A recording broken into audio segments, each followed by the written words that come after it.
Нэг шүүмжлэлтэй асуудал байна л. Монгол улсад за ойролцоогоор 3500 орчим нийгмийн ажилтан ажиллаж байгаа. Энэ дотроос нэг 67-8% нь мэрэгжлийн бус хүмүүс ажиллаж байна. Тэгэхээр энэ ер нь нийгмийн ажилтнууд те энэ салбарт ажиллахдаа ер нь сайн бэлтгэгдэж чадчихэв үү? Хүндээ хүрч ажиллаж ер нь чадчих байгаа юм уу? За үнэхээр өнөөдөр ярилцах зайлшгүй шаардлагатай нэг асуудлуудын нэг нь бол наадах юм л дээ. Яг гэж байна вэ? Энэ бол өнөөдрийн ч асуудал биш. Ер нь бол олон жил яригдж ирсэн. Энэ мэрэгжлийн бас улсууд тэгэл одоо жишээ нь 2001 онд анхны төгсөгчнөр бий болол мэрэгжлийн нийгмийн ажлууд бий болоо.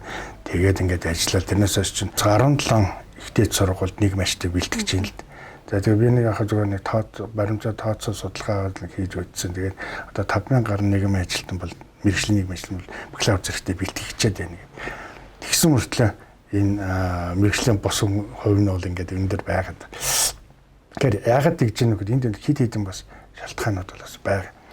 Юун төрөнд бол хамгийн нэг том шалтгаан юу гэхээр хууль хэрэгждэг үү гэдэг юм уу? Эсвэл одоо тэр халамжийн төрөн бийжсэн нийгмийн ажилтан бакалавр зэрэгтэй мэрэгжлийн нийгмийн ажилтан нийгмийн ажлыг хийнэ гэж л тухайн байгууллага эсвэл төрийн албаны зөвлөлөөс яадаг вэ гэхээр нийгмийн ажилтны оронтойг зарлахдаа нийгмийн ажилтан сэтгэл зүйч нийгмийн ухааны багш эрх зүйч хүн байж болно гэдэг. Тэгэхээр би бол өмнө одоо хамгийн анх одоо 2000 онд гэдэг юм 2001 онд ингээд ажиллаж байсан одоо мэрэгжлийн тэр сургалтуудаа суугаад одоо мэрэгжлийн сургалтуудаа суугаад явсан улсуудыг мэрэгжлийн бос гэж бол бас авч үзэхгүй байна. Тодорхой хэмжээгээр ажилтсан туршлагатай дээр нь бол мэрэгжлийн чиг баримжаануудаа сургалтуудаар аваа явцсан. Гэтэл бид нар одоо яалцгүй тас ярих ёстой зүйл маань мэрэгжлийн бос одоо орохоос өмнөх юм биш. Одоо орохын л хаалганд тасан зогсох ёстой.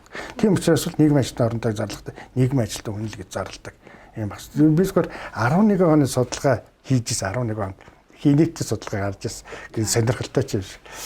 Тэгсэн чинь юу байна вэ гэдгсэн чинь нийгмийн ажилтны болохоор одоо сая би хэлж байсан тэр нэг олон мэрэгчлүүдээр байж болно гэж зааштай учраас төрд бол хаалга төрд орох тийм хаалга болцсон байсан.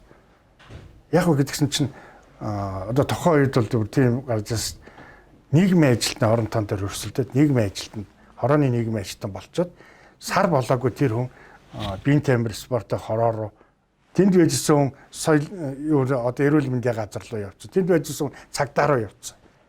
Гарцсан шүү дээ. Тий. Тэгэхээр яах гэж тэгж ийн гэсэн чинь яг цагдаа дээр ажиллаад юм уу тэр биеийн тамир спортын хорон дээр ажиллаад шалгалтаа өгөхээр болохгүй байхгүй. Мэргэжлэн таарахгүй. Тий. Тэгэнгүүт нийгмийн ажилтнаар ороод нийгмийн ажилтнаар тэр албан шалгалт өгчөөд шилжчихэж байгаа байхгүй. Тэгэхээр тэр албан ажилтнаас хооронд нь шилжин суурьшуулж болдог шүү дээ.